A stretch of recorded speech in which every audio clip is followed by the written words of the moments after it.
Saudara-saudara yang terkasih, mari kita bersama-sama berdoa. Ya Tuhan, jikalau sesaat lagi kami akan membaca dan merenungkan firman-Mu, kami memohon pertolongan, pimpinan, dan penyertaan-Mu. Biarlah firman-Mu sungguh menyapa kami, meneguhkan dan menguatkan kami, serta menerangi kehidupan kami. Di dalam nama Tuhan Yesus, kami berdoa. Amin. Di dalam renungan harian pada hari ini, saya mengajak saudara untuk membuka kitab Injil Markus pasal yang ke-16, ayat yang ke-7. Firman Tuhan berbunyi demikian. Sekarang pergilah, katakanlah kepada murid-muridnya dan kepada Petrus, ia mendahului kamu ke Galilea. Di sana kamu akan melihat dia seperti yang sudah dikatakannya kepada kamu. Demikianlah firman Tuhan. Saudara yang terkasih, tidak ada seorang pun yang tidak pernah berbuat salah. Artinya setiap kita pasti pernah melakukan suatu kesalahan, entah kesalahan kecil atau kesalahan besar. Semuanya itu disebabkan karena kita sebagai manusia tidaklah sempurna. Dan karena kita tidak sempurna, maka selalu terbuka kemungkinan kita melakukan kesalahan ataupun kekeliruan. Ataupun juga jatuh ke dalam dosa. Nah, saudara yang terkasih dalam Tuhan Yesus Kristus, itulah juga yang dialami atau diperbuat oleh para murid. Ketika Tuhan Yesus disalibkan, tidak ada seorang pun murid yang berani berada di dekat Yesus.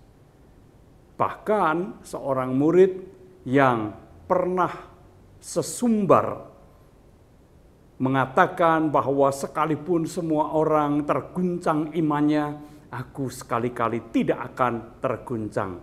Orang itu tidak lain adalah Petrus, dan justru Petrus itulah yang secara terbuka menyangkal telah mengenal Tuhan Yesus sebanyak 3 kali. Persis seperti yang dikatakan oleh Tuhan Yesus. Nah, saudara yang terkasih dalam Tuhan Yesus Kristus, ketika Yesus bangkit dari kematiannya, apakah kemudian ia membuang para muridnya? Apakah ia kemudian meluapkan amarah, kebencian, dan dendam kepada para murid? Sama sekali tidak. Ia justru menjumpai para murid. Bahkan ia menegaskan bahwa ia menunggu para murid di Galilea.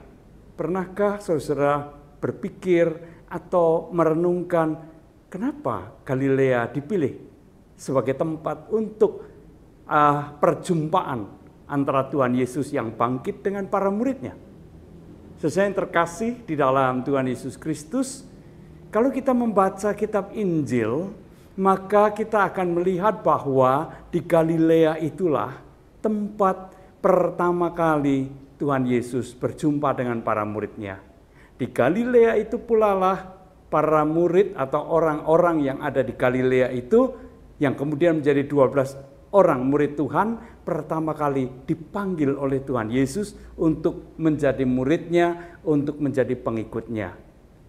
Itu berarti bahwa Galilea adalah starting point, titik berangkat kebersamaan antara Tuhan Yesus dengan para muridnya.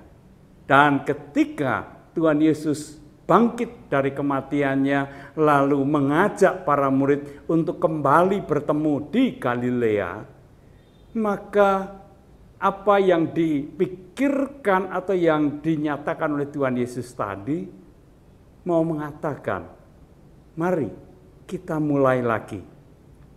Para murid sudah gagal menjadi murid-murid Tuhan yang setia. Para murid sudah gagal untuk memahami misi Tuhan Yesus. Tapi kegagalan itu tidak berarti akhir dari segala-galanya. Melainkan justru Tuhan Yesus memberikan kesempatan kedua kepada para muridnya. Mari kita mulai lagi. Kamu telah gagal, ayo kita mulai lagi dengan harapan tentunya di kesempatan yang kedua itu murid-murid tidak mengalami atau tidak melakukan kegagalan yang sama. Saudara yang terkasih dalam Tuhan Yesus Kristus, di dalam kehidupan ini, karena sekali lagi kita ini adalah manusia-manusia tidak sempurna, Tuhan selalu memberikan kesempatan kedua ketika kita jatuh ke dalam dosa. Ketika kita tidak setia kepadanya, ketika kita melawan kehendak-Nya. Oleh karena itu, jikalau kita juga berada dalam situasi semacam itu, percayalah Tuhan selalu memberi kesempatan yang kedua. Karena begitulah seharusnya manusia mendapatkan kesempatan untuk memperbaiki diri. Ada kesempatan kedua. Tanpa kesempatan kedua, manusia tidak akan mempunyai kesempatan untuk memperbaiki dirinya. Tetapi juga patutlah kita ingat bahwa ajakan Tuhan Yesus atau pemberian Tuhan Yesus dengan kesempatan yang kedua tadi tidak berarti kemudian kita bisa memikirkan nanti kalau gagal lagi kan ada kesempatan ketiga, keempat, kelima, dan seterusnya. Tentu jangan kita berpikir semacam itu, karena pemikiran seperti itu berarti kita meremehkan kemurahan dan kasih sayang Tuhan. Jikalau kita mendapatkan kesempatan yang kedua dari Tuhan, mari kita pakai kesempatan itu dengan sebaik-baiknya untuk tidak mengulang kesalahan dan dosa yang pernah kita lakukan. Sehingga dengan demikian kesempatan kedua yang Tuhan Yesus berikan kepada kita sungguh berguna, bermanfaat bagi kita semua. Tuhan memberkati kita. Amin. Mari kita berdoa. Bapa di dalam surga, terima kasih untuk kasih sayang-Mu. Terima kasih untuk kemurahan-Mu. Terima kasih untuk kesempatan kedua yang selalu Tuhan berikan kepada kami manakala kami jatuh. Manakala kami tidak melakukan apa yang Tuhan kehendaki. Ajarkanlah kepada kami supaya senantiasa menjunjung tinggi kemurahan dan kasih sayang-Mu di dalam kehidupan kami.